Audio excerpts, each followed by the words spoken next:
Good morning, children. I am Anmol Messi, PGT Physics, Mount Litra Z School, Jhansi. Children, in our previous video, we have discussed about errors, and I told you that what are errors.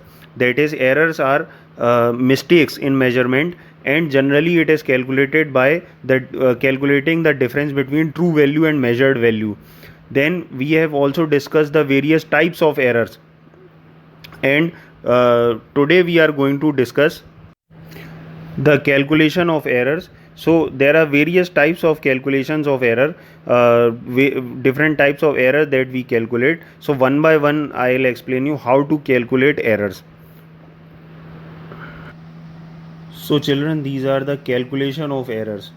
So the first type of error that we calculate is known as absolute error, which is denoted by, as you can see here, it is denoted by delta A, and the formula for delta A is A minus A1, where A is the physical quantity, or you can say the true value, delta A is error in A, and A1 is the measured value. So generally when we perform an experiment, there could be 5 readings or 3 readings that we calculate, or maybe more than that. So if in case this is the first reading that you have calculated, hence it is written as A1. If in case this would if this is the second reading that you have taken, then it would be A2.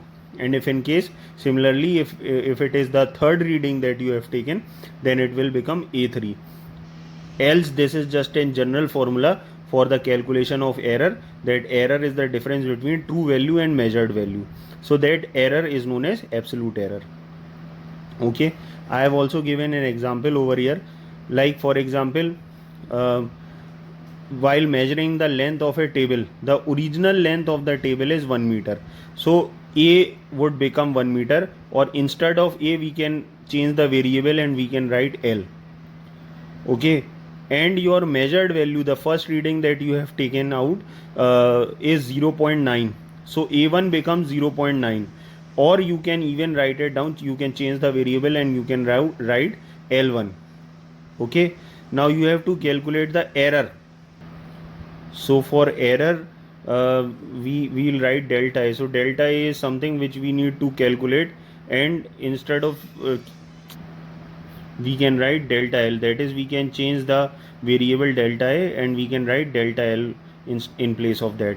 So as per the expression, or as per the formula, delta L is equal to L minus L1, that is true value minus measured value will give you the error in length.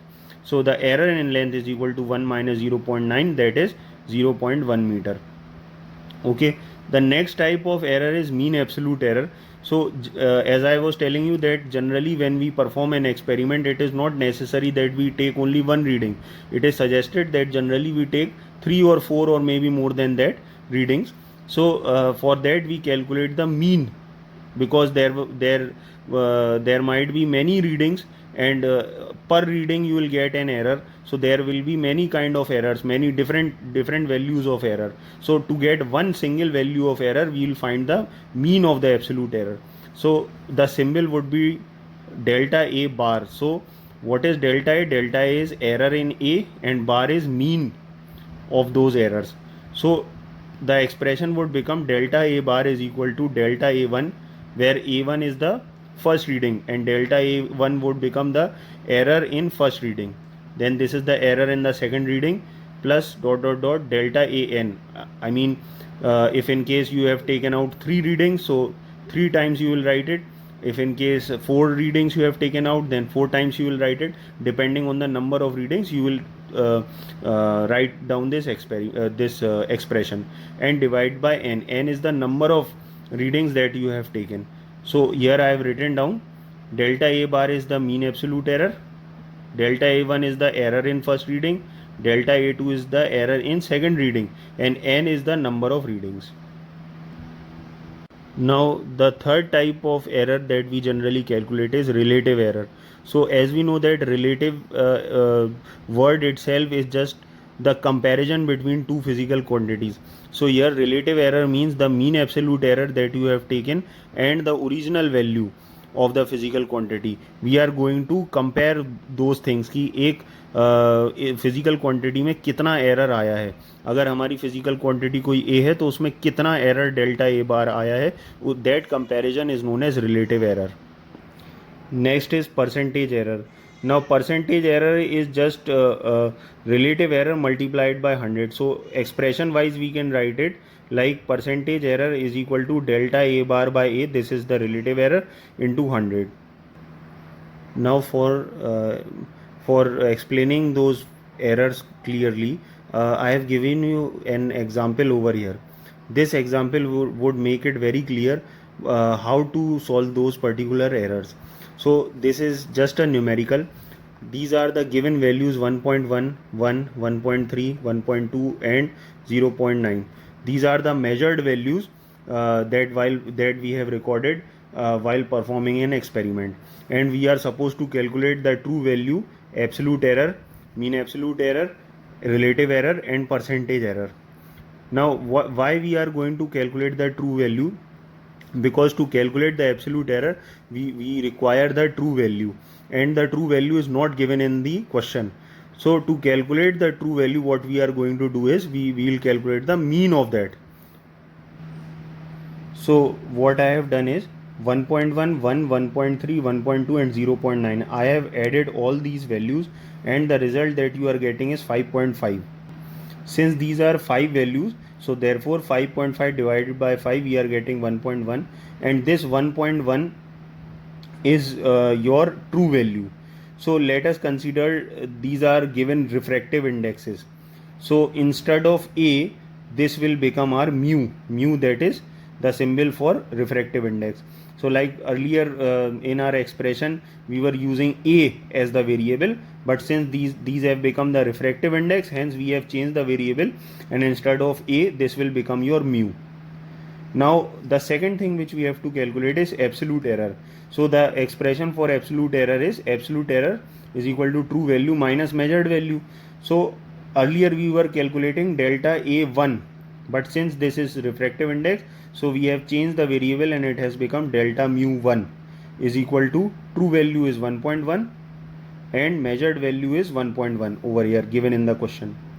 Okay, so answer is 0. Similarly we'll calculate the delta mu2, which is true value minus measured value. Our next measured value is 1. Then delta mu3, which is 1.1 minus the third measured value, which is 1.3.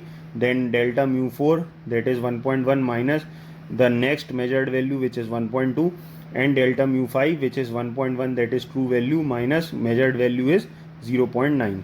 So this is 0.2. So we have calculated these absolute errors. Now what we are going to do is we are going to calculate mean absolute error. So this is the expression for mean absolute error that we have discussed earlier also.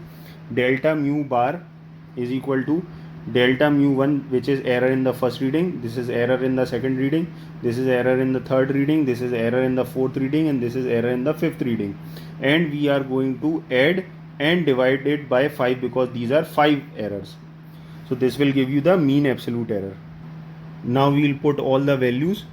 These were the errors, but you might have noticed one thing, that the errors which we got had minus also in it. You can see here, but the values that we have put are all positive because in this expression we have put mod for each error, because as we know that I have told you earlier as well that errors can't be subtracted. Errors को हम लोग subtract नहीं कर सकते. Errors are always added.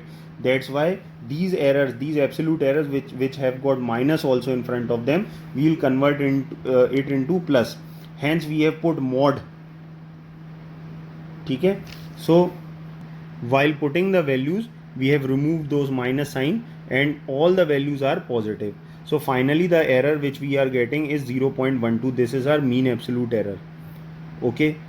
Now the fourth thing which we have to calculate is relative error. So relative error is delta a bar by a, the expression which we have given earlier. Now it will become delta mu bar by mu. So the value of delta mu bar is 0.12, which we have calculated above, and mu was 1.1, that is our true value. So this is our relative error. And while calculating the percentage error, we'll just simply take the relative error, multiply it by 100. This will become our percentage error.